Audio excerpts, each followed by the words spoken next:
का 2024 का PYQ question जो कि होने वाला है बहुत ज्यादा हलवा। तो देखो पहला जो क्वेश्चन है हमारा और दूसरा जो क्वेश्चन है दोनों एमसीक्यू पर बेस्ड है हमारे क्वेश्चन है।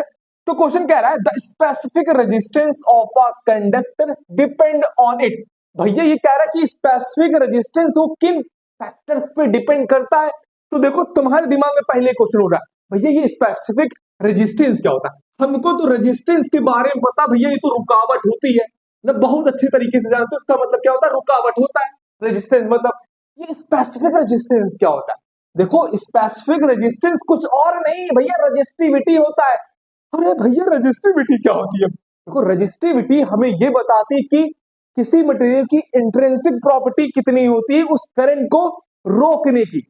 जैसे कि अगर मैं बात करता हूं एक हमारे पास एक कॉपर वायर है और उतने ही साइज का हमारे पास एक रबड़ का कोई भी पाइप ट्यूब है, यहां पर मान लो। अब क्या होता है जैसे कि मैं बात करता हूं ये मटेरियल हमारा कॉपर है और ये हमारा क्या है रबड़ है। तो अगर मैं बात करता हूं कि सबसे ज्यादा करंट को कौन रोकेगा, कौन स्ट्रांगली रोकेगा, तो बात तुम्हारे दिमाग में चल रहा है भैया ये रबड़ रोकेगा। तो इसका मतलब क्या है, इसकी इंट्रिंसिक प्रॉपर्टी बहुत ज्यादा क्या है, हाई है, मतलब कि इसकी रजिस्टिविटी बहुत ज्यादा होती है। बाबू रजिस्टिविटी क्या होती है, एक मटेरियल की करंट को रोकने की क्षमता ये इतनी होती है बस, और कुछ भी दिमाग में रख घुमाना अपने, ठीक। ये क्या होती है, रजिस्टिविटी इसकी क्या है, हाई है और इसकी क्या है, लो है, मतलब कि करंट को काफी कम रोक पाता है। और ये रबड़ क्या होता है, इसकी रजिस्टिविटी बहुत ज्यादा होती है। पता चल गया। अब इस रजिस्टिविटी के बारे में थोड़ा और कुछ तुम्हें बताते हैं जो एग्जाम के दिन आ भी सकता है तुम्हारे। देखो बाबू ये जो स्पेसिफिक रेजिस्टेंस इसको हम लोग रजिस्टिविटी कहते हैं, इसका जो सिंबल होता है, इसका जो सिंबल होता है हमारा भैया ये होता है रो। क्या होता है इसका सिंबल, रो होता है, ठीक। अब इसकी एसआई यूनिट क्या होती है, इसकी जो एसआई यूनिट होती है वो होता है ओम मीटर। भैया इसकी एसआई यूनिट होती हमारी क्या, ओम मीटर होती है, ठीक। ओम मीटर, ओम मीटर भैया, अरे सॉरी माफ कर देना, ओम मीटर होती है हमारी, ये ओमेगा होता है हमारा, ठीक। इसको हम लोग क्या कहते हैं, ओमेगा कहते हैं हम लोग। अब बात करते हैं इसका फॉर्मूला क्या होता है। अगर मैं फॉर्मूले की बात करते हैं तो उसका फॉर्मूला जो होता है हमारा ये इस तरीके से होता है, आर ए बाई एल। ये होता है क्या हमारा फॉर्मूला रेजिस्टिविटी। बच्चों में बात करने वाला हूं उसके फैक्टर की। तो देखो ये स्पेसिफिक रेजिस्टेंस किन किन फैक्टर्स पे हमारा डिपेंड करता है। पहला डिपेंड करता है हमारा मटेरियल पर, किस पर करेगा, हमारा मटेरियल पर करेगा। दूसरा करेगा हमारा टेम्परेचर पर, किस पर करेगा, अगर फैक्टर के बारे में एग्जाम के दिन पूछ लिया, एग्जाम के दिन अगर फैक्टर के बारे में पूछ लिया कि रेजिस्टिविटी किन फैक्टर पे डिपेंड करती है, तो क्या बताओगे उल्लुओं, भैया बताना होगा कि मटेरियल पर और दूसरे टेम्परेचर पर। ये ना बता देना भैया लेंथ एरिया क्रॉस, ये सब नहीं बताना रहेगा, गलत हो जाएगा। ये लेंथ एरिया क्रॉस सेक्शन और रेडियस ये चीजें डिपेंड, मतलब कि ये जो फैक्टर है ये हमारा रेजिस्टेंस का है, हमारा किसका है, हमारा ये रेजिस्टेंस का है, ठीक। मगर रेजिस्टिविटी के जो फैक्टर है वो क्या है, हमारा मटेरियल है। क्या है, हमारा मटेरियल है। दूसरा क्या होगा, ये हमारा क्या होगा, मटेरियल का हो जाएगा, और जो दूसरा हो जाएगा हमारा वो हो जाएगा हमारा टेम्परेचर पर, ठीक। इन दो फैक्टर पे हमारा स्पेसिफिक रेजिस्टेंस डिपेंड करता है। अब हम बात करने वाले हैं हमारे दूसरे क्वेश्चन जो कि हमसे कह रहा है the potential difference between terminal of a cell in a close electric circuit is. भैया हमसे पूछ रहा है कि बताओ पोटेंशियल जो डिफरेंस मिल रहा है हमको टर्मिनल किसका, सेल का, किसमें, इलेक्ट्रिक, मतलब क्लोज इलेक्ट्रिक सर्किट का, तो वो क्या होगा हमारा। तो देखो क्या होता है जब सर्किट हमारी ओपन होती है, क्या होती है बबुआ, जब सर्किट हमारी ओपन होती है तो उस समय हमारा भी कोई भी करंट कोई भी चार्ज लॉस नहीं होता है। सभी को पता है ना, जब भी अगर सर्किट हमारी ओपन होती है तो कोई चार्ज लॉस होता है।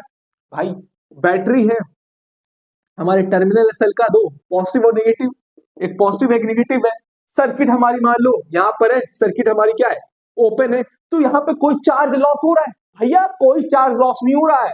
तो उस समय हमारा जो पोटेंशियल मिलेगा, हमारा जो पोटेंशियल मिलेगा, ध्यान देना, सुनना ध्यान से पहले, जब सर्किट हमारी क्या हो, ओपन ओपन हो, तो कोई भी चार्ज हमारा लॉस नहीं होगा।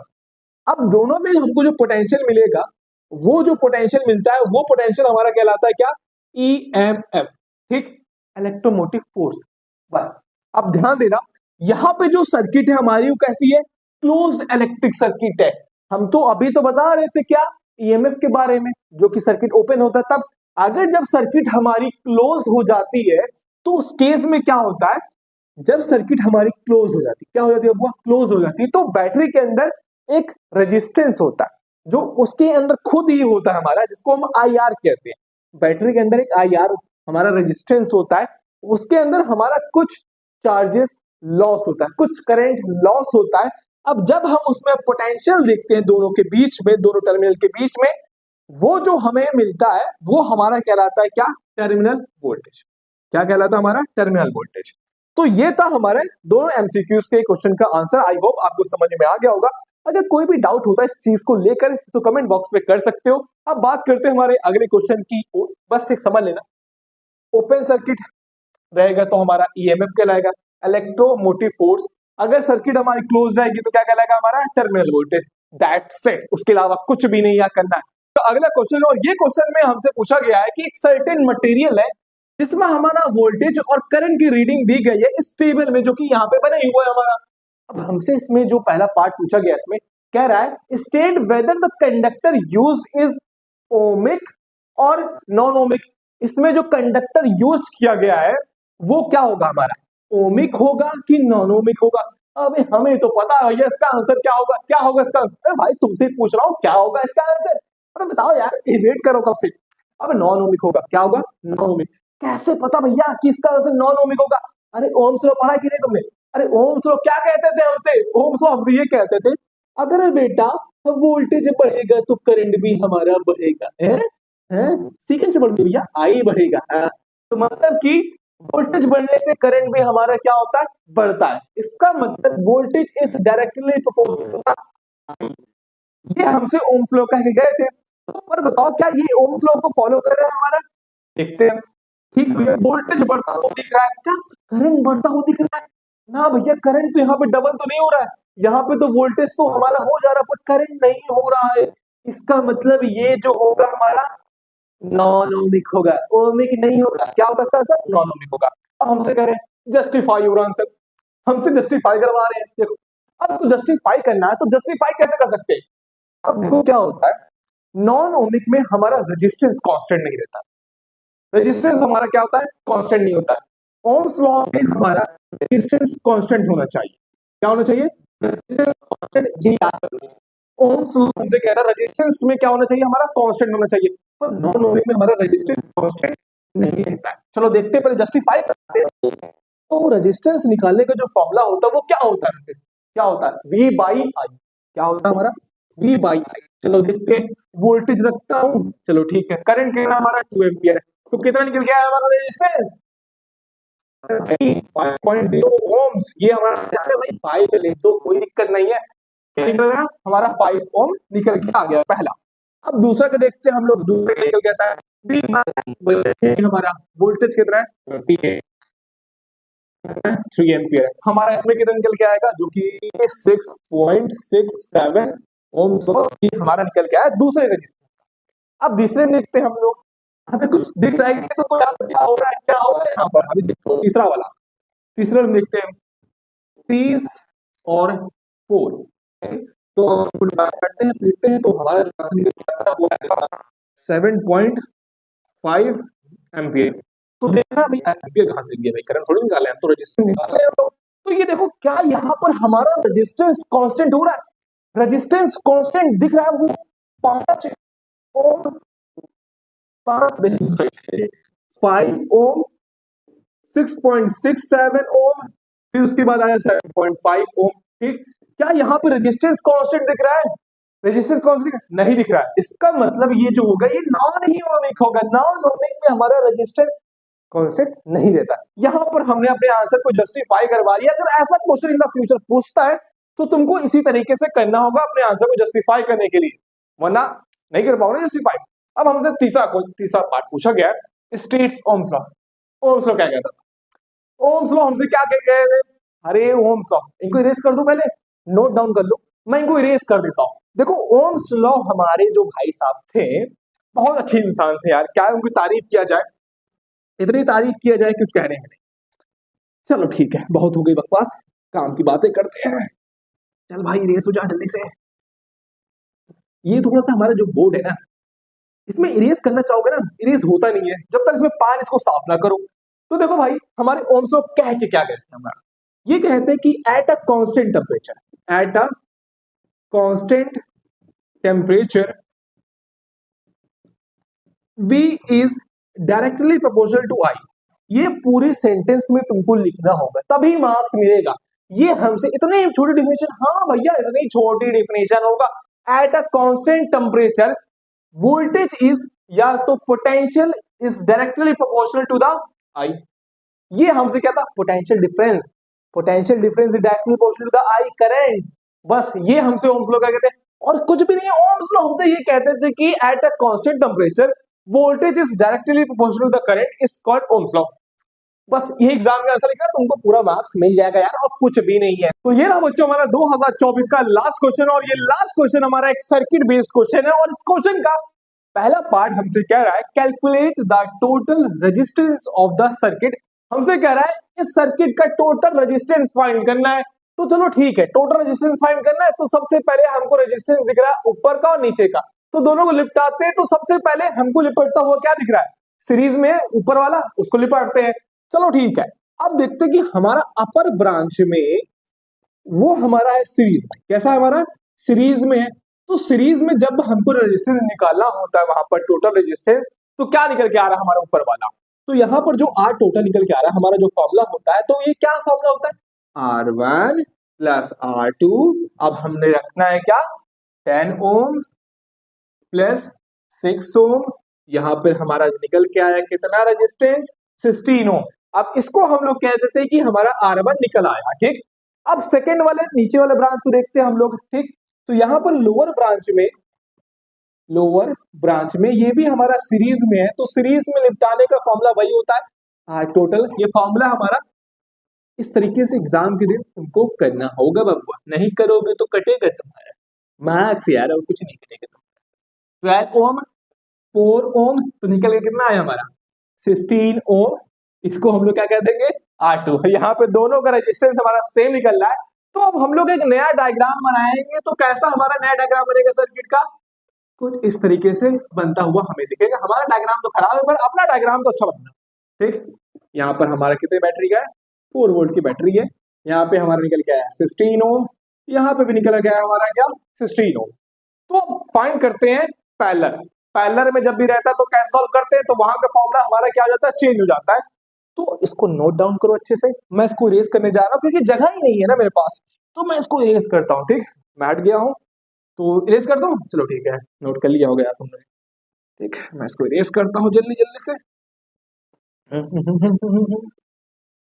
तो ये रहा हमारा पैरेलल में। देखो पैरेलल में अगर एमसीक्यू क्वेश्चन आता है, अगर एमसीक्यू बेस्ड आता है ना, तो एमसीक्यू बेस के हिसाब से अगर तुमको जो फॉर्मूला लगाना होगा जिससे बहुत आसानी तरीके से हमारा आंसर आ सकता है, वो इस फॉर्मूले से लगा सकते हो। ये होता है हमारा R1 मल्टीप्लाई बाई R2, ठीक। अगर तुमको R निकालना है तो, ठीक, R टोटल निकालना है तो, ठीक। तो R1 प्लस R2, ठीक। यहाँ पे वैल्यू पुट करोगे 16 मल्टीप्लाई बाई 16 और 16 प्लस 16, और यहाँ पे 32 आ जाएगा। और यहाँ पे जो तुम्हारा जो वैल्यू आएगा उसको रखना है, जो कि हमारा R है, क्या आता है 16 का स्क्वायर कितना होता है हमारा 256, काटोगे निकल के आएगा हमारा कितना 8 ओम हमारा आंसर आ रहा है। तो ये रहा हमारा R टोटल, जो कि हमने निकाल लिया है। जब भी एमसीक्यू तरीका आएगा तो उसको इस तरीके से सॉल्व कर सकते हो। एक लॉन्ग मेथड होता है, को भी बता दे रहा हूँ तुम्हें, ठीक। कैसे होता है, हमारा R निकालना है, ठीक, R टोटल निकालना है। तो हमारा जो फॉर्मूला होता है ये इस तरीके से R1 प्लस R2, ठीक। यहाँ पे तुमको रखना है 16 प्लस 16 और टोटल। अब हमारा जो निकल के आया एचसीएम 16/2। अब इसको ऊपर नीचे करोगे, काट पीटोगे, तो हमारा जो निकल के आएगा वो 8 ओम ही निकल के आएगा हमारा R टोटल, ठीक। ऐसे कर दे रहा हूँ, R ये टोटल निकल के आ गया हमारा, ठीक। तो आपने देख लिया कि कैसे हमने टोटल रेजिस्टेंस निकाला इस सर्किट का। अब बात करते हैं हमारे इस क्वेश्चन का लास्ट पार्ट, जो कि हमसे कहता है कि तुमको ये बताओ कि जो हमारा 12 ओम से करंट जो फ्लो कर रहा है वो 10 ओम से, 10 ओम रजिस्टर से जो हमारा करंट फ्लो कर रहा है वो 12 ओम के रजिस्टेंस से जो करंट फ्लो कर रहा है उसमें से ज्यादा है कि कम है। सिंपल भाषा की तरह समझाऊं मैं तुम्हें, तो मैं इसको इरेज कर दूं पहले, ठीक। नोट कर लिया ना भाई, तो नोट कर लो जल्दी से, ठीक। नोट कर लिया होगा, तो मैं बताता हूँ कैसे इसको हम लोग सॉल्व करते हैं सेकंड क्वेश्चन को। ये हमसे पूछ रहा है कि वो जो हमारा 10 ओम से जो करंट फ्लो कर रहा है वो 12 ओम रजिस्टर से ज्यादा करंट फ्लो कर रहा है या कम फ्लो कर रहा है। ठीक, वो कह रहा है हमारा आर कह रहा हूँ 12 ओम के जो रजिस्टर है उसमें जो करंट फ्लो कर रहा है वो 12 ओम के रजिस्टर से हमारा ज्यादा है, कम है या बराबर है, ये हमसे क्वेश्चन पूछ रहा है। ठीक, अब इस टाइप का जब भी क्वेश्चन आया कि रजिस्टर पूछे कि करंट हमारा ज्यादा फ्लो कर रहा है या कम फ्लो कर रहा है, तो उसके लिए हम फॉर्मूला लगा देते हैं, देख लेते हैं कि वही निकल रहा है कि नहीं। तो देखते हैं कि हमारा जो करंट है आई टोटल देखते हैं ना कि करंट हमारा कितना फ्लो कर रहा है। तो आई टोटल देखने के लिए हमारा जो फॉर्मूला होता है वो होता है क्या, V बाई आर।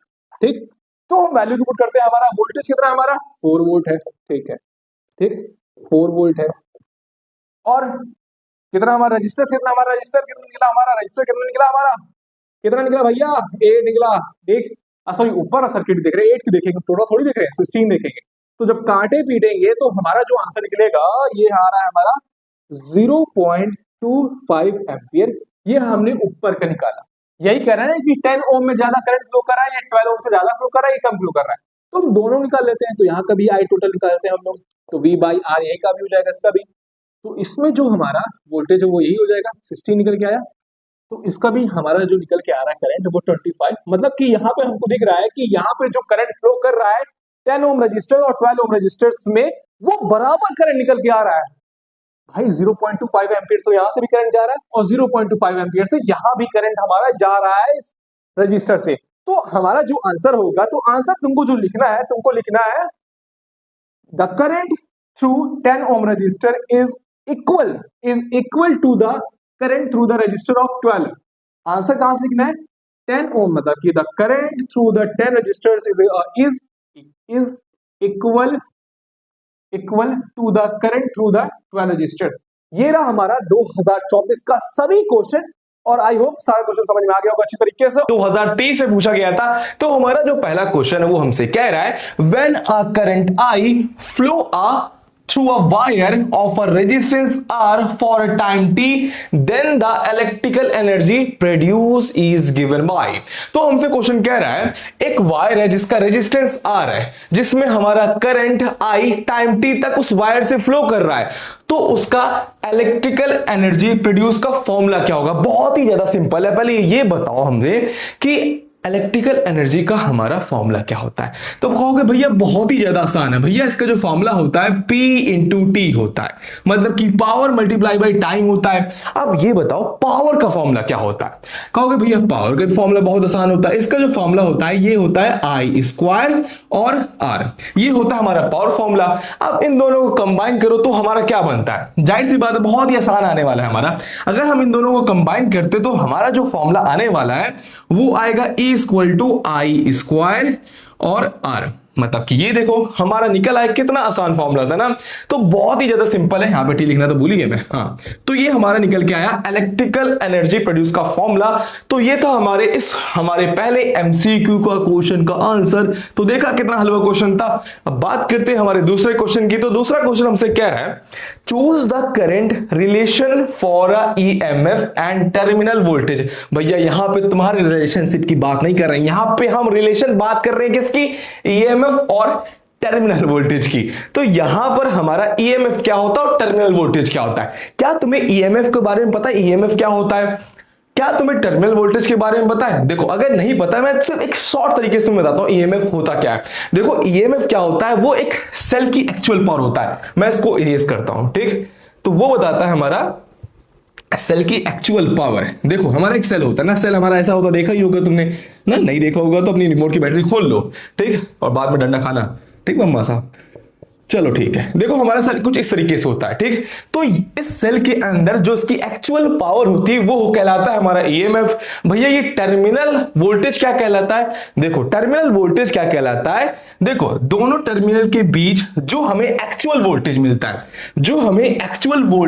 है, जिससे हमारा फैन बल्ब जलता है, वही कहलाता है हमारा टर्मिनल वोल्टेज। बहुत ही ज्यादा सिंपल है, ध्यान सुना। टर्मिनल वोल्टेज क्या होता है, दोनों बीच का जो हमें एक्चुअल वोल्टेज मिलता है,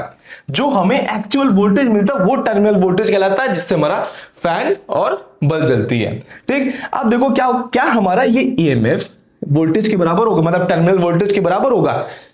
एक चीज तुम्हें और समझाना चाहता हूं। देखो, जब भी हमारा यहां पर ये जब हमारा ये क्लोज रहेगा, जब ये हमारा टर्मिनल दोनों क्लोज रहेगा, मतलब कि कोई बल्ब जुड़ा रहेगा, तो क्या होगा, यहां के सेल के अंदर जो हमारी जो रॉड होती है, ठीक, जो इलेक्ट्रोड होता है, तो इसके खुद की एक इंटरनल एनर्जी होती है। जब हमारा करंट फ्लो करता है तो कुछ इंटरनल एनर्जी पे हमारी एनर्जी लॉस होती है। तो यहां पर हमारा क्या E equal to V always रहेगा? नहीं, गलत। क्या हमारा यहां पर टर्मिनल वोल्टेज हमारा टर्मिनल वोल्टेज ईएमएफ से बड़ा रहेगा? नहीं, ये भी नहीं रहेगा। अब यहां पे देखो थर्ड ऑप्शन, जो कि हमें इसका आंसर मिल रहा है, voltage is smaller than the EMF when the cell is use. जाहिर सी बात है, देखो यहां पर क्या होगा, ईएमएफ हमारा बड़ा होगा टर्मिनल वोल्टेज से। तो टर्मिनल वोल्टेज जब हम देखो टर्मिनल वोल्टेज में हम बल्ब लगाया, तो यहां पे जो हमारा जो एक्चुअल करंट मिल रहा है, वोल्टेज जो मिल रहा है, वो कम मिलेगा ईएमएफ से, क्योंकि ईएमएफ क्या बताता है, सिर्फ हमें बैटरी की पावर बताता है। और टर्मिनल वोल्टेज क्या होता है, जब जाता है करंट तो वहां पे वोल्टेज हमारा कम हो जाता है। तो यहां पर हमारा जो आंसर होगा, ये होगा EMF is greater than V. That's it. तो ये रहे हमारे 2023 के एमसीक्यू क्वेश्चन। अब बात करें बच्चों मैंने 2025 का क्वेश्चन, और शुरुआत करते हैं हमारे पहले क्वेश्चन से, जो कि एक फिल इन द ब्लैंक के फॉर्म में क्वेश्चन पूछा गया था, जिसमें 3 ऑप्शंस दिए थे। एक तरीके से एमसीक्यू मान सकते हो तुम इसको। तो हमसे क्वेश्चन पूछा गया है, EMF of a cell dash, option है ग्रेटर देन होगा, लेस देन होगा, या इक्वल टू होगा, किसके? टर्मिनल वोल्टेज के। When the cell is in open circuit, तो हमसे क्वेश्चन इतना ही पूछा गया है कि जब सेल हमारा ओपन सर्किट के कंडीशन में होता है, मतलब कि सर्किट हमारी ओपन है और उसमें हमारा करंट फ्लो कर रहा है, तो वहां पर हमारा ईएमएफ टर्मिनल वोल्टेज के बराबर होगा, बड़ा होगा या छोटा होगा। सिर्फ हमसे इतना ही क्वेश्चन पूछा गया है, तो तुमको बहुत अच्छी तरीके से पता है। हाँ, आई नो, क्योंकि जब भी करंट हमारा फ्लो नहीं कर रहा होता है, ओपन सर्किट के अंदर क्या होता है, सर्किट हमारी कैसी होती है, ओपन होता है, तो करंट फ्लो कैसे करेगा बबुआ? करंट फ्लो करने का कोई चांस नहीं होता है, मतलब कि वहां पे करंट हमारा फ्लो ही नहीं करेगा ना, तो जीरो होगा हमारा। अब बात करते हैं, देखो जब भी हमारा करंट हमारा फ्लो नहीं होता है, मतलब कि कोई भी करंट लॉस नहीं होता है, तो वहां पर हमारा ईएमएफ टर्मिनल वोल्टेज के बराबर रहता है। अभी हम इतना रिलेशन पढ़ के आए हैं, तुम्हारे रिलेशन की बात नहीं कर रहा हूं मैं, यहां इसकी रिलेशन की बात कर रहा हूं। तो वहां पर हमारा ईएमएफ टर्मिनल वोल्टेज के बराबर होता है जब भी सर्किट हमारी कैसी होती है, जब भी हमारी सर्किट बबुआ ओपन होती है, तब की बात कर रहा हूं।